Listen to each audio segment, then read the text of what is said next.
121 малки и средни фирми ще модернизират технологичното си оборудване със средства по оперативна програма «Конкурентна способност». По време на церемонията министър-председателят призова и бизнесът, и държавата да вложат целия си капацитет, за да може България да усвои максимално средства от еврофондовете. Реформата, която направихме, дава много добри резултати, поне според мен, и идвам всеки път на раздаването не за друго, а ако има някакви проблеми да ми ги кажете. Вие сте бизнесмени и е голяма глупост да имаме пари и да не ги усвоиме всички. Уважаеми дами и господа, добре дошли на подписването на договорите по последната процедура за технологична модернизация за малки и средни предприятия, която е в рамките на оперативна програма «Конкурентна способност».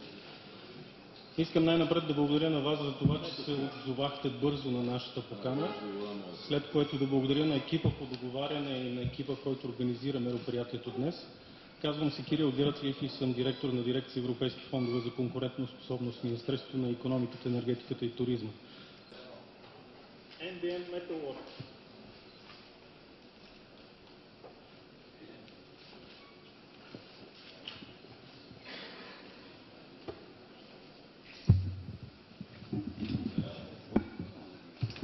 Милион 550 хиляди.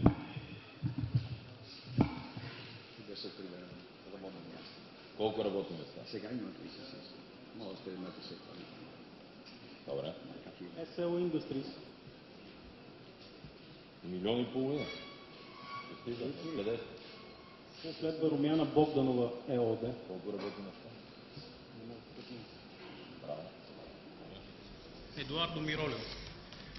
Миролио 5 милиона и 40. Да. Колко работни места?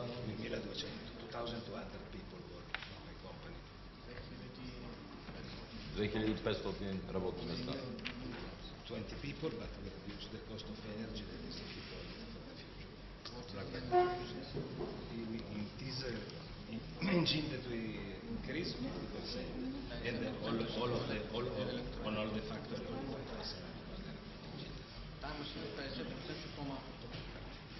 С новата технология Миролио ще харчи с 50% по-малко енергия, с 20 нови работни места.